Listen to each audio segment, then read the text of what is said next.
Hello, good evening and a very warm welcome to all the viewers in Express News with me, Deepika, and in the next half an hour we will take you across all and latest updates from the country and across the world. Let's begin. Prime Minister Narendra Modi chairs cabinet meet today. Important decisions have been taken. Home Minister Amit Shah and other senior leaders attended the meeting.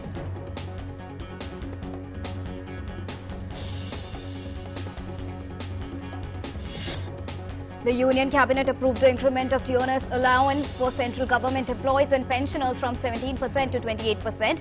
This will be applicable from 1st of July 2021.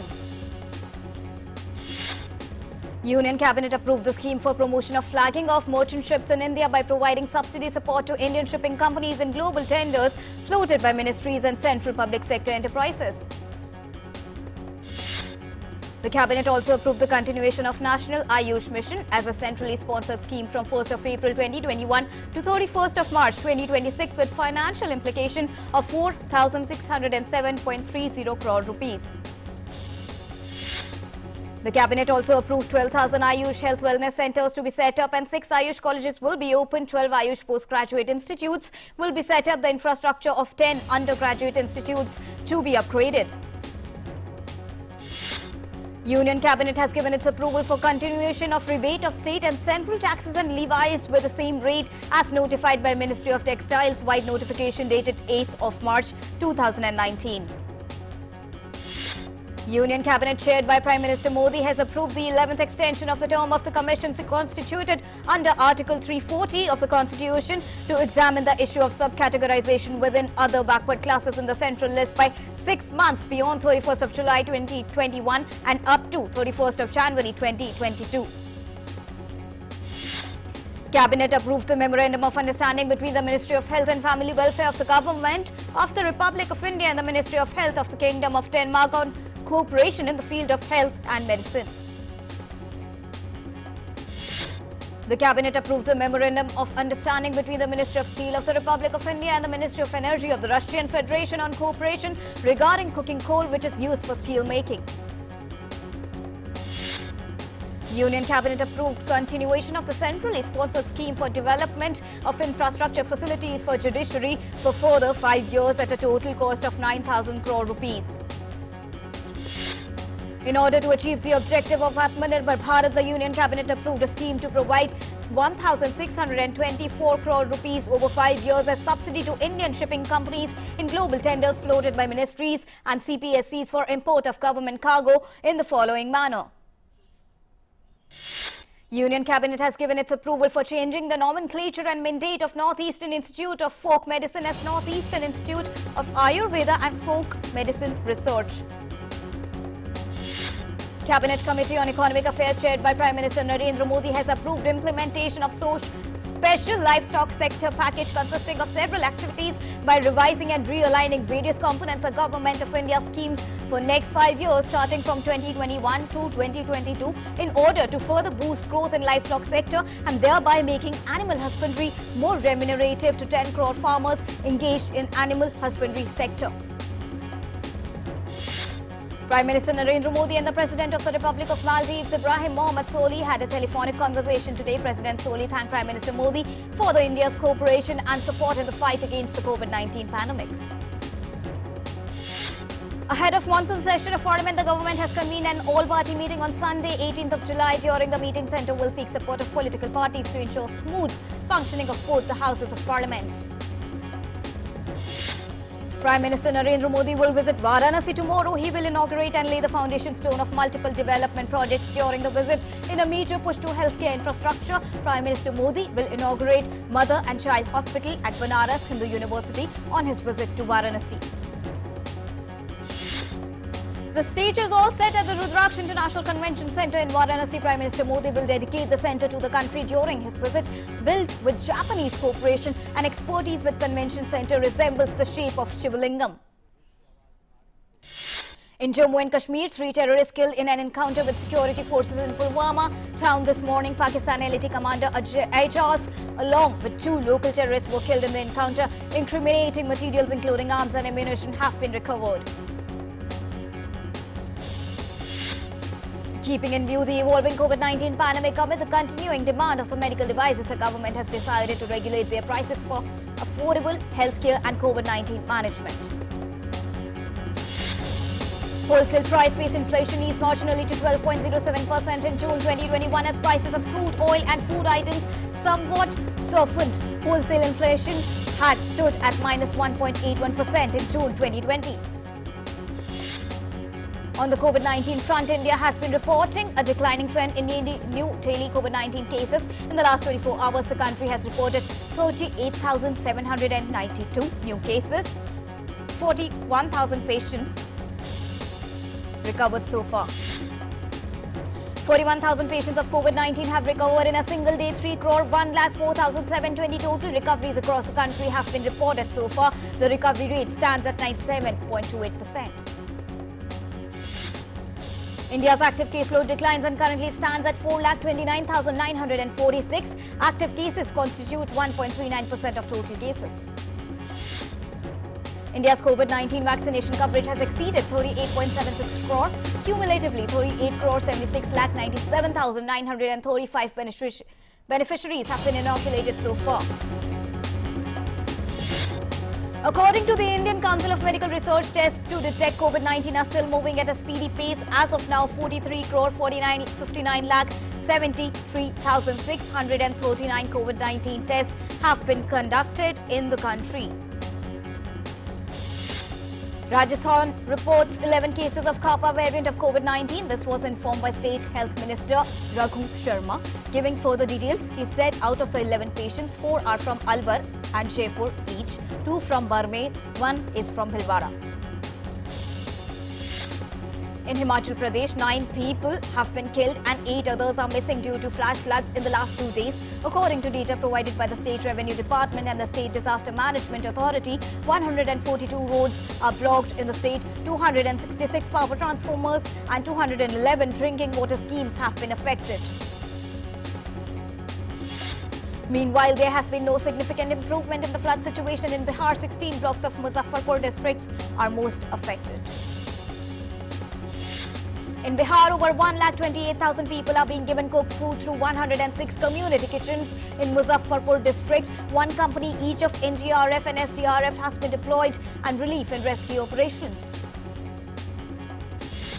The union government has said that 433.32 lakh tons of wheat have been procured so far in the current Rabi marketing season. Agriculture Ministry said 11.81% more wheat has been procured in comparison to last year's corresponding period. Sensex jumps 134.32 points to end at 52,904.05. Meanwhile, Nifty rises to 41.60 points to 15,853.95. Gold went up marginally, up by rupees 23 to 47,024 rupees per 10 gram. In the previous trade, the precious metal had crossed 47,001 rupees per 10 gram. Silver, however, dipped to rupees 399 and is now at 67,663 rupees per kilogram from 68,062 rupees per kilogram in the previous trade. Rupee falls 10 paise to close at 74.59 against US dollar. Crude oil prices on Wednesday fell by rupees 25 to rupees 5,584 per barrel after participants cut their positions. Analysts said the fall in crude oil futures was mostly due to trimming of positions by traders amid a weak spot demand. France has slapped around $600 million fine on Google for failing to comply with the regulator's order on how to conduct talks with the country's news publishers in a new row over copyright. The fine comes amid increasing international pressure on online platforms such as Google and Facebook to share more revenue with news outlets. Elon Musk has defended his handling of Tesla's Inc.'s $2.6 billion merger negotiations with SolarCity. Musk said Tesla bought SolarCity Corp to become more than a car company. The Tesla Inc. chief executive made the argument as he wrapped up 2 days of testimony in the court. The US stocks closed lower on Tuesday as the S&P 500 and Nasdaq ended lower after hitting record higher earlier in the session. The Dow Jones Industrial Average fell 0.31% to end at 34,888.79 points, while the S&P 500 lost 0.35% to 4,369.21. The Nasdaq Composite dropped 0.38% to 14,677.65.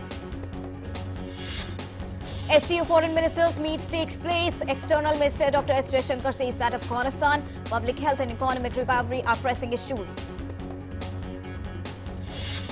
US President Joe Biden delivers an emotional and combative speech in defense of broadening right to vote, declaring it a national imperative for Congress to pass legislation that would counter new Republican laws in several states that curb valet access.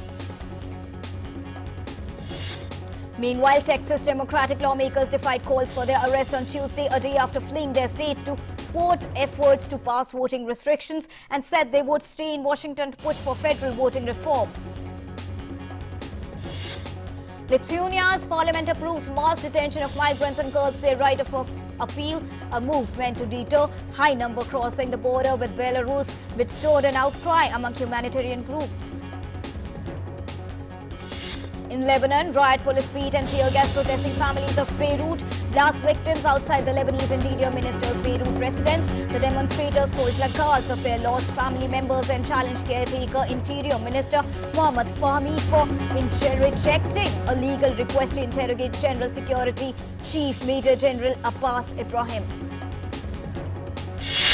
Nepal's president appointed veteran Sher Bahadur Deoba as Prime Minister a day after the Supreme Court reinstated the parliament that was dissolved in May in a month-long political crisis. Haiti government announces a committee to organize the funeral of assassinated President Jovenel Moïse. Speaking to media, acting Prime Minister Claude Joseph said the committee will organize a dignified funeral for Moïse. Thousands of Cubans take to streets protesting from Havana to Santiago, chanting "Down with the dictatorship," calling for President Miguel Diaz-Canel to step down. Police used tear gas to disperse crowds, while officers used plastic pipes to beat protesters. One person died, several, including security officials, were injured during the protest.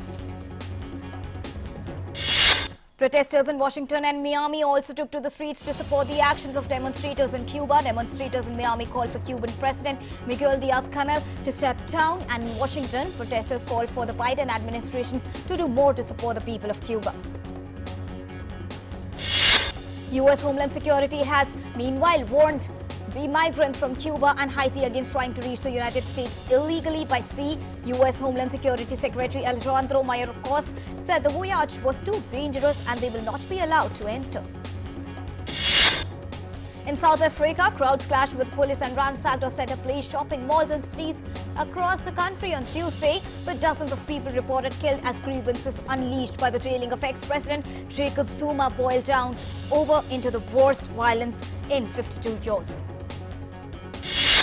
In Afghanistan, minutes after returning from a mission on Tuesday before dawn, a convoy of exhausted Afghan commandos were speeding back out of their base to try to extract a wounded policeman trapped by Taliban insurgents on the outskirts of Kandahar.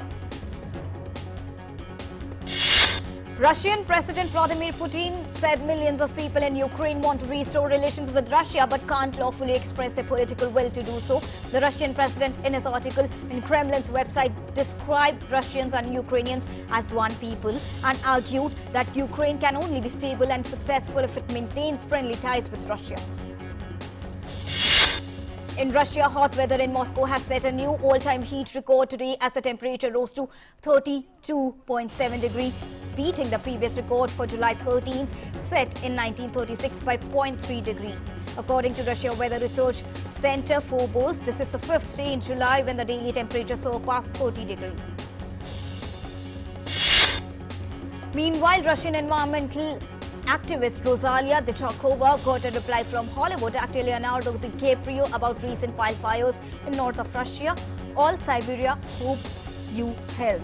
Diashakova said she wrote to DiCaprio on Instagram and her message did not go unanswered. DiCaprio replied that he would do what he can to help. Russia's emergency services meanwhile said they were constantly monitoring the levels of smoke near residential areas and no immediate threat to people's life was present. In United States, the bootleg fire in Oregon continues to burn actively on the famed Winema National Forest. As the West continues to bake under torrid temperatures and out-of-the-control wildfire burning across southwest Oregon has scorched more than 150,000 acres, threatening the power grid that connects Oregon and California and driving people from their homes. The world continues to battle COVID-19. So far, over 18 crore 85 lakh people have tested positive across the globe, while the number of recoveries stand above 17 crore 23 lakh. The daily virus has claimed more than 40 lakh 65,000 lives worldwide.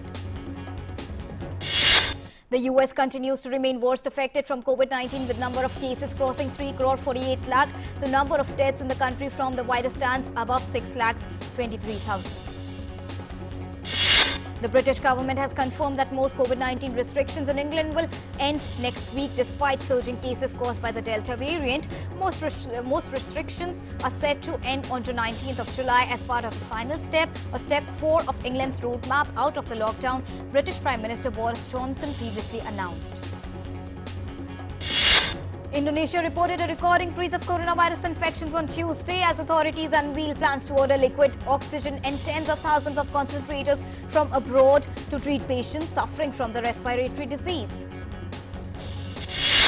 The inventor of a jet suit that lets the wearer fly like Iron Man has unveiled his new vest suit powered by electricity. Richard Browning, founder of UK-based Gravity Industries, says that switching from jet fuel to an electric-powered suit is part of their desire to push the boundaries of what's possible. The jet fuel-powered suit can hit speeds in excess of 128 km per hour and is technically capable of reaching an altitude of 12,000 feet, although for safety purposes it is flown lower. The jet suit has previously been tested by paramedics in England's remote Rudd Lake District region to get them to people in danger or distress in a fraction of the time. Thunderstorms in Alaska oversee ice-sparked rear lightning strikes. The Washington Post reported lightning strikes occurred north of CRUDE Bay, directly over sea ice, a phenomena that occurs once or twice a decade. Scientists have warned that Alaska could see an increase of thunderstorms, floods, landslides and wildfires if current climate trend continues. Two studies suggest the rapidly warming US state could see the triple number of thunderstorms by the end of the century. France's hexagon-shaped capital, home to 2.1 million inhabitants, breathes history and art across its architectural landscape. The Eiffel Tower, the world's most visited monument, is the proud symbol of the city. Be it on foot, on car or by a drone, the monument never fails to impress us. In Britain, Royal Shakespeare Company has opened an outdoor theatre with a new version of the Comedy of Errors, its first such full-scale production in front of a live audience in over a year. Based on playwright William Shakespeare, birthplace of Stratford-upon-Avon, the company built the new theatre outside its Swan Theatre by the River Avon. The Chinese girl Feng Shuihe jumped 218 times within 30 seconds at the 14th National Student Games held in Quanzhou city of Shandong. Previously, the world record in female basic jump of rope skipping was 212 times in half a minute. Many netizens who watched the video of her competition were astonished by the speed. Chinese scientists embarked on the 12th Arctic scientific expedition from Shanghai to focus on tackling climate change and protecting the ecological environment in the Arctic. They will sail 15,000 nautical miles on Zhuolong to China's first domestically built polar icebreaker before returning to Shanghai in late September. An international research team has announced the discovery of a tiny dinosaur's track at a length of 10.2 mm, which is the smallest dinosaur track found in China till date. Paleontologists from China, the United States, Germany and Australia found the tridactyl footprint, which is 9.6 mm wide, in Zhejiang city of southwest China's Sichuan province. Hong Kong's annual book fair opened its door to the public on Wednesday. Its first since the event began in 1990 under a new national security law in the global financial hub. Cancelled last year due to the coronavirus, the book fair resumes this week amid warnings from authorities against subversive or separatist books. 3 monuments that symbolize the effort to recover after the 2011 earthquake and tsunami in northeastern Japan were unveiled ahead of the Tokyo Olympics and Paralympics. The northeastern prefectures of Iwate, Miyagi and Fukushima created the monuments to express gratitude for support for their recovery efforts. In Vietnam, this is a traditional 5-room house with ancient-style tiled roof, walls, entrance and kitchen. However, looking closely, this house is not even taller than a brick. It is a miniature model with a scale of only 1:40. This work can be attributed to a young man aged just over 20 with a passion for ancient architecture since his childhood. The Vietnam Record Organization has officially awarded a certificate of unique record for the banyan tree in Hai Duong province. This banyan tree is more than 200 years old and has been passed down through 5 generations of nurturing care. The tree is 2 meters long, 2.5 meters high and has a pedestal diameter of 2 meters. A portrait photographer in Cambodia is struggling to meet his needs. For decades, portrait photographers have made a living by taking visitors' photographs outside the royal palace, but digital photos and videos and COVID-19 are making them obsolete. Sri Lanka's oldest undergraduate, aged 94 years old, Liwati Aslin Dharmataratne, has finally obtained an honours pass in her final examination, and now she is preparing for Master of Arts degree in Buddhist teachings. With this achievement, the 94 years old granny entered into record books in Sri Lanka as the country's oldest person who got through a higher examination. Sports Minister Anurag Thakur launched his official song on Indian contingent at Tokyo Olympics. Tokyo Olympics 2020 is finally happening from the 23rd of July till the 8th of August this year, and we cannot contain our excitement. Make it even more exciting. A.R. Rahman and Ananya Birla teamed up for the Indian Olympians to cheer and root for them ahead of the games with their latest release, Hindustani Way. Various efforts are being made to encourage athletes in the country regarding these games. One such effort is also being seen at Kailash Prakash Sports Stadium in Meerut, where a selfie point is being made to cheer Olympic-bound athletes.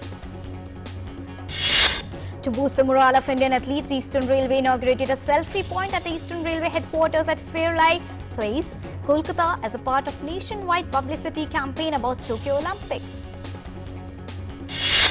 Ambassador of India in Japan, Sanjay Kumar Verma, expressed his happiness and wished the Indian contingent luck for Tokyo 2020 Olympics. In Japan, at the official merchandise store in the Tokyo Olympics Media Center, a row of vending machines stands ready to serve curious shoppers. International Olympic Committee President Thomas Parr said the Tokyo Games will be historic for the way the Japanese people have overcome challenges to hold the global sporting event amid the coronavirus pandemic. During the meeting, Thomas Parr also reaffirmed Suga that the International Olympic Committee would do everything to not bring any risk to the Japanese people. The head of Australia's national team said that Australia will be bringing its biggest Olympic team ever to Tokyo 2020, and additional 16 members have been added to the team. Ian Chesterman, chef the mission of Australia's Tokyo 2020 team, announced during a news conference in Tokyo the vast majority of the athletes, 261, are female. After the Euro Cup final, the UEFA has opened disciplinary proceedings into security breaches at the Euro 2020 finals at Wembley. Apart from the clash, UEFA also said that the incident of supporters in and around the stadium are being investigated separately. The sport's global governing body, Badminton World Federation, confirmed that India will host the World Badminton Championship in the year 2026. India was scheduled to organize the Sudirman Cup in 2023, but the Badminton World Federation decided to award the hosting rights of the World Mixed Team Championships to China. Russian director Kirill Severyansky presented his film Petrov Flew via video link during press conference at Cannes Film Festival on Tuesday. Wes Anderson brings together a star-studded cast for his love letter to journalism. The French Dispatch, the movie receiving a standing ovation at the Cannes Film Festival. Alicia Vikander and Justin Horn plays the Louisiana couple whose life is suddenly turned upside down when U.S. immigration officials threaten to deport Sean's character in Cannes Film Festival entry Blue Bouillon. Blue Bouillon is screening in the uncertain regard category of the 74th Cannes Film Festival. French director Julia and the cast of Titane walked the red carpet for the film's Cannes premiere on Tuesday. Titane is one of 24 films vying for the top festival prize for the Palme d'Or. Stars and models descended on the red carpet on a balmy Cannes evening on Tuesday. French actors Isabelle Huppert and Vincent Lindon were among the actors and stars out on the Palm Line croissant. The Crown and The Mandalorian led nominations for the Emmy Awards, the highest honors in television. The award will be handed out in Los Angeles on 19th of September in a ceremony hosted by Cedric the Entertainer. The Emmy nominations were announced on Tuesday morning. One of the biggest surprises of the nominations was the inclusion of Emily in Paris. The Golden Globes were mocked for the including Netflix show in the nominees earlier in the year. Dia Mirza and husband Vaibhav Rekhi have welcomed their first child in an emotional post. Dia revealed they have named their son Afyan Azad Rekhi. Amir Khan has responded after the team of his upcoming production Lal Singh Chaddha were criticized for littering the shooting location in Ladakh. A video has alleged on Twitter that the crew of the film had left behind waste after shooting at Wakha village in Ladakh. The actor denies any allegations.